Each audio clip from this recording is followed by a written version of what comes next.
अब देखिए बच्चों, अब जो कॉन्सेप्ट आपके पास आया ना, ये है आपके पास बच्चों Thales theorem.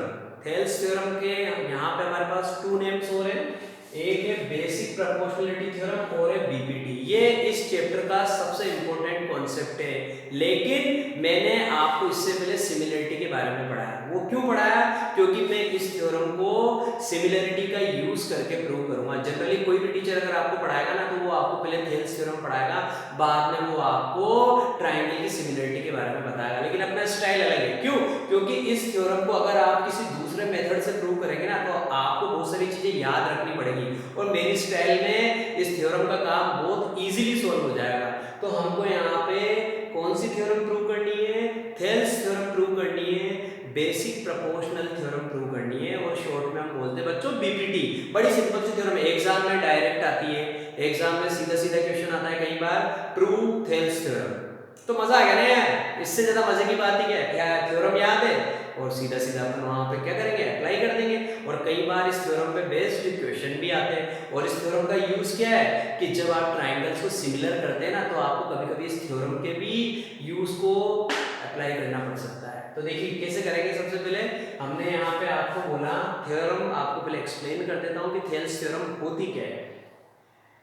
If a line is drawn parallel to one side of a triangle, जैसे आपने बच्चों ये एक ट्राइंगल बनाया ABC, अभी आपके पास जो ओरिजिनल ट्राइंगल है वो है बच्चों ABC। इस ABC ट्राइंगल में आपने क्या किया, if a line is drawn parallel to one side of a triangle, मतलब आपने D पैरेलल ड्रॉ करी किसके, BC के। इस तरह से किया आपने, ये एक लाइन ड्रॉ करी आपने D किसके पैरेलल, इसके पैरेलल। तो आपने क्या बोला, if a line is drawn parallel to one side of a triangle intersecting the other two sides। तो देखिए ये जो लाइन है ना, इस वाली साइड को कहां पे कट कर रही है, D पे, और इस वाली साइड को कहां पे कट कर रही है, E पे। देन अब है काम की condition, then it divides the two side in the same ratio. इसका मतलब ये जो D है, ये D इस वाली साइड और इस वाली साइड को क्या करती है, इक्वल रेशियो में डिवाइड करती है। मतलब आपको क्या प्रूव करना है, आपको प्रूव करना है बच्चों AD upon DB equal to AE upon EC। ये प्रूव करना है, AD upon DB equal to AE upon EC। आई कि नहीं भैया मेरी बात समझ में? सबसे पहले तो थ्योरम याद रखने की, थ्योरम क्या होती है, if a line is drawn, if a line is drawn parallel to one side of a triangle intersecting the other two sides, then it divides the two sides in the same ratio। It means AD upon DB equal to AE upon EC। ये आपने prove करना है, ठीक है। अब कैसे करेंगे, बड़ी शानदार बात बताता हूँ। 9th क्लास में भी मैंने आपको ये सारी चीजें सिखाई थी। जब भी हम किसी भी थ्योरम को प्रूव करते हैं ना बच्चों, सबसे पहले तो हमको क्या लिखना पड़ता है, गिवन। तो सबसे पहले आप गिवन लिखेंगे। आप गिवन कंडीशन में क्या लिखेंगे, गिवन में लिखेंगे जो भी आपको दे रखा है। तो मैं भी आपको फटाफट बता रहा हूँ, शॉर्ट में आपको एग्जाम में पूरी बात लिखनी है। आप लिखेंगे गिवन अ ट्रायंगल ABC, पहले तो आप ये बोलेंगे इन विच D parallel BC which intersect AB and AC at D and E respectively। ये तो आपको एग्जाम में किस में लिखना है बच्चों, गिवन में लिखना है। फिर इसके बाद आपकी जो नेक्स्ट स्टेप होती है वो होती है बच्चों टू प्रूव। प्रूव क्या करना है, ये चीज प्रूव करनी है आपको, ये लिख रखा हूं मैं आपके लिए, ये वाला मामला प्रूव करना है। तो सबसे पहली स्टेप तो क्या है, गिवन। गिवन लिखेंगे, सबसे पहले तो फोटो बनानी है, फिर गिवन लिखना है, फिर उसके बाद ये टू प्रूव लिखना है। फिर उसके बाद अगर आपको कभी किसी क्वेश्चन को प्रूव करने के लिए, किसी भी थ्योरम को प्रूव करने के लिए अगर कंस्ट्रक्शन की नीड है, तो आपके थर्ड स्टेप में आप क्या करते हैं बच्चों, कंस्ट्रक्शन। अदरवाइज अगर आपको कंस्ट्रक्शन की नीड नहीं है, तो सीधा आप क्या करेंगे, प्रूफ। आप अपना प्रूफ देना स्टार्ट करेंगे। और मैं आपको जिस ट्रिक से ये थ्योरम बता रहा हूँ, उस ट्रिक में मुझे किसी भी कंस्ट्रक्शन की नीड नहीं है। अगर मैं आपको दूसरा मेथड बताता तो मुझे यहाँ पे कम से कम 3 कंस्ट्रक्शन करने पड़ते हैं। तो देखिए मेरी ट्रिक देखिए और अप्लाई करिए और एंजॉय करिए। देखिए आप क्या करेंगे, प्रूफ, बड़ा सिंपल सा प्रूफ है। देखिए मैं क्या बोलूंगा, in triangle AD and triangle, दो ट्राइंगल दिख रहे हैं कि नहीं दिख रहे हैं, यहाँ पे दिख रहे हैं ना, एक ये छोटा ट्राइंगल और एक ये बड़ा ट्राइंगल। तो मैं क्या बोल रहा हूँ बच्चों, in triangle ADE and triangle, original triangle बड़ा वाला ABC एंड ट्राइंगल ABC, इन दोनों ट्राइंगल में मुझे एक पिक्चर पता है क्या, डी पैरेलल है किसके बच्चों, बीसी के। अगर डी पैरेलल है बीसी के, इसका मतलब ये एंगल इस एंगल के इक्वल होता है, corresponding angle. If two parallel lines, ये वाला कॉन्सेप्ट होता है, अगर दो पैरेलल लाइन को कोई ट्रांसवर्सल कट करता है तो फिर ऐसी कंडीशन में ये एंगल और ये एंगल क्या होते हैं, इक्वल होते हैं। Why, because they are corresponding angles. तो ये एंगल इस एंगल के क्या आ गया बच्चों, इक्वल। एक तो ये बात क्लियर हो गई। तो सबसे पहले मैं ये वाली बात लिखूंगा कि ये जो ट्रायंगल है एडी और ये जो ट्रायंगल है एबीसी, इन दोनों को मैं सिमिलर कर रहा हूँ, इसलिए मैंने आपको सिमिलरिटी पहले ही पढ़ा दी थी, क्योंकि उसका यूज लूंगा मैं। तो यहाँ पे लिखूंगा आपके लिए angle D equal to angle B, और ब्रैकेट में क्या लिखूंगा बच्चों, कोरस्पॉन्डिंग एंगल। शॉर्ट में लिखा है कोरस्पॉन्डिंग एंगल्स, ठीक है। सेकंड चीज बहुत simple, angle equal to angle common. इस वाले ट्रायंगल के अंदर भी एंगल आ रहा है और इस ओरिजिनल ट्रायंगल के अंदर भी क्या आ रहा है, एंगल है। आप क्या लिखेंगे, angle A equal to angle A, bracket में क्या लिखेंगे बच्चों आप, कॉमन। हो गई कहानी खत्म। Hence they are similar by a similarity. तो hence triangle ADE similar triangle ABC by AA similar. अब आएगा मजा आपको, कैसे ये दोनों ट्रायंगल क्या हो चुके हैं, सिमिलर। अगर ये दोनों ट्रायंगल सिमिलर, क्यों किया मैंने सिमिलर, भाई मेरे को क्या जबरदस्ती आ रही थी जो मैं यहाँ पे सिमिलर करूँ और इस तरह की बातें करूँ। ऐसा इसलिए किया क्योंकि सिमिलरिटी का यूज आने वाला है यहाँ पे। जब दो ट्रायंगल सिमिलर होते हैं ना, तो सिमिलर ट्रायंगल की बच्चों कोरस्पॉन्डिंग साइड्स क्या होती है, प्रोपोर्शनल होती है। ये मैंने आपको लॉजिक बताया था। तो पहले तो दोनों ट्रायंगल को आपने क्या किया, सिमिलर किया, कर दिया आपने दोनों ट्रायंगल को सिमिलर। अब सिमिलर करने के बाद आगे की स्टेप क्या है बच्चों, हम क्या करेंगे, इनकी कोरस्पॉन्डिंग साइड्स क्या होती है, प्रोपोर्शनल। तो कैसे लिखेंगे, AD अपॉन AB, इस तरह से आप लिखेंगे। AD ये लिखा आपने upon AB, AD upon AB equal to DE upon BC, DE upon BC equal to, अब आप क्या लिखेंगे, AE upon AC equal to AE upon AC। यहाँ तक देख लीजिए आप। अच्छा, हमें पता लग चुका है कि ये दोनों ट्रायंगल क्या है बच्चों, ये दोनों ट्रायंगल सिमिलर है। अगर ट्रायंगल सिमिलर होते हैं तो सिमिलर ट्रायंगल की कोरस्पॉन्डिंग साइड्स क्या होती है, प्रोपोर्शनल होती है। तो मैंने वो वाला लॉजिक अप्लाई कर दिया, क्योंकि मैंने आपको सिखाया था कि जब ट्रायंगल सिमिलर है तो सिमिलर होने के बाद उनकी कोरस्पॉन्डिंग साइड्स भी क्या होती है, प्रोपोर्शनल होती है। ये प्रूव करके बता दिया।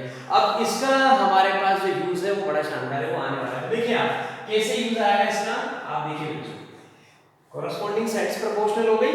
अब देखिए किससे मतलब आ रहा है यहाँ पे मुझे, AD और AB से। ये ले लिया मैंने AD अपॉन AB, ये देखिए आप AD upon AB equal to AE upon क्या आ रहा है मेरे पास, AC। मैं इन दोनों रेशियो को ले रहा हूँ स्टार्टिंग में, क्यों, क्योंकि मुझे इस वाली साइड और इस वाली साइड से मतलब है। वो साइड है बच्चों AB, ये साइड है AC। AB इसमें आ रहा है, AC उसमें आ रहा है, तो ये दोनों रिलेशन ले रहा हूँ।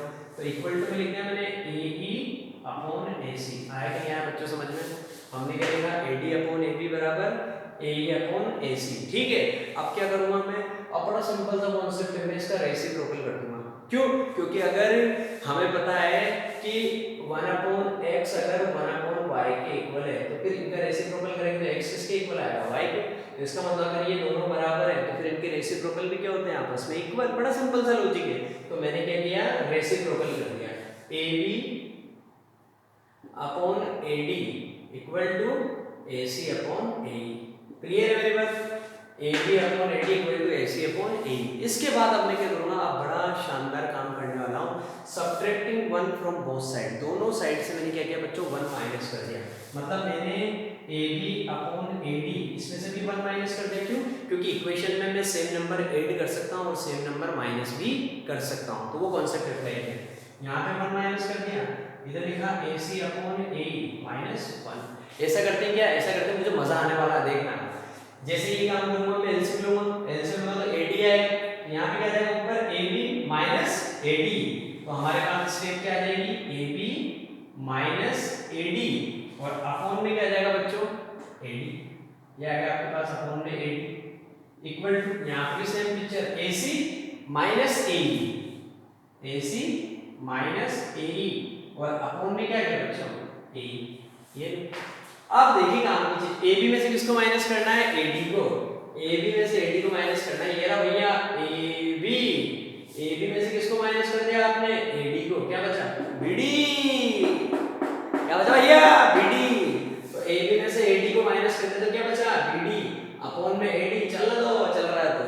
BD upon AD equal to अब आ जाएगा AC में से AE को माइनस करना है। AC कहाँ भैया, ये रहा AC, ये रहा AC, AC में से किसको माइनस करना है, इस वाले पार्ट AE को, क्या बचा EC, तो EC लिख देंगे इसमें, क्या ये लिख दिया हमने EC, EC लिखे, C लिखे, बात एक ही अपॉन AE, ठीक है। प्रूव क्या करना है भैया, AD अपॉन BD बराबर AE अपॉन EC, ये प्रूव करना है ना, इसका उल्टा कर दो, क्योंकि अगर ये रेशियो इक्वल है तो इसका रेसिप्रोकल भी तो ट्रू होता है, इसका उल्टा कर दीजिए, BD अपॉन AD को उल्टा करके क्या जाएगा, AD upon BD equal to AE upon EC, और आ गए मुझे एकदम शानदार वाले थ्योरम प्रूव हो गई। देखिए AD अपॉन BD, ये रहा AD upon BD equal to AE upon EC, हो रहा AE upon EC।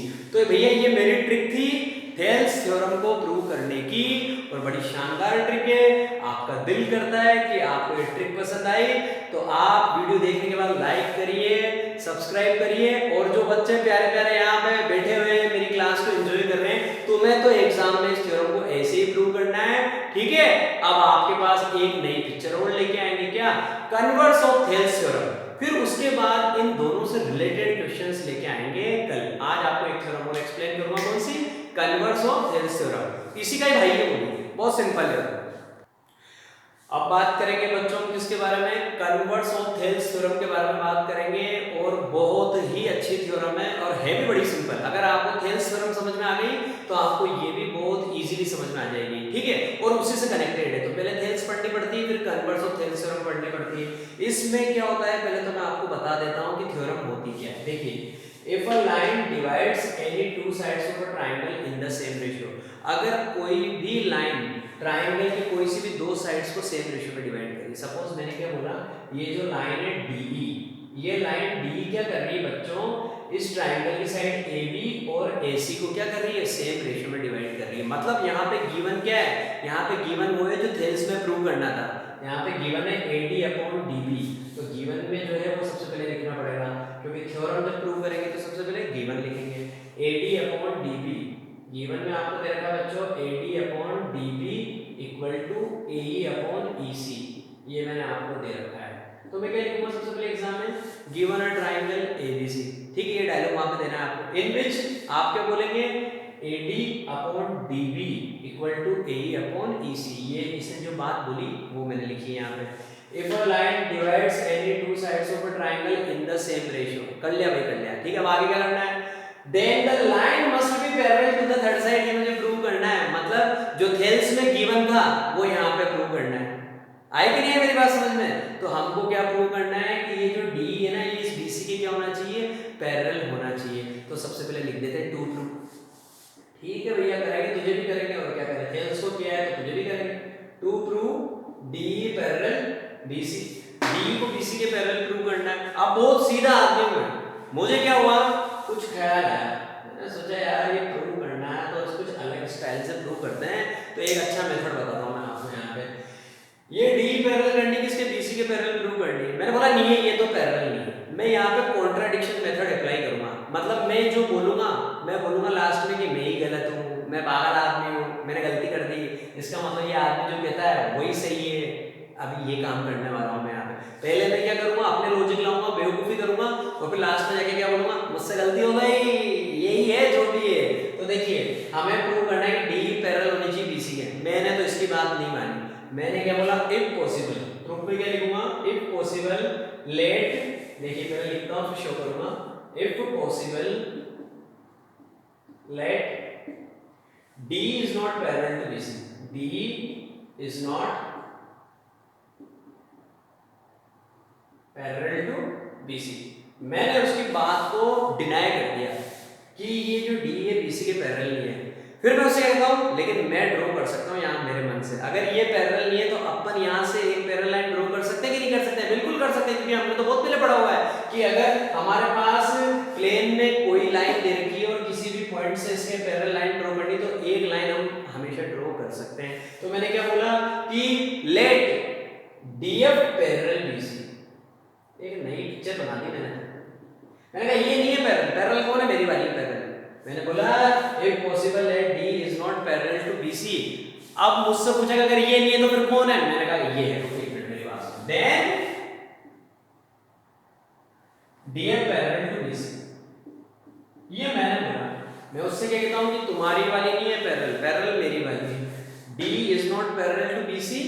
DF parallel to BC, ठीक है।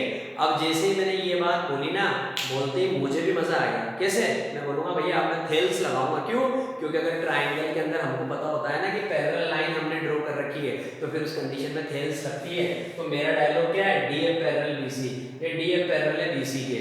अगर ऐसा है तो in triangle ABC by using Thales theorem, मैं यहाँ पे एक लॉजिक लिखने वाला हूँ, in triangle ABC by using Thales theorem. Thales theorem apply करने पे मेरा यहाँ पे जो लॉजिक आने वाला है वो क्या आएगा बच्चों? देखिए आप, DF पैरेलल है ना BC के, तो थेल्स थ्योरम क्या बोलती है?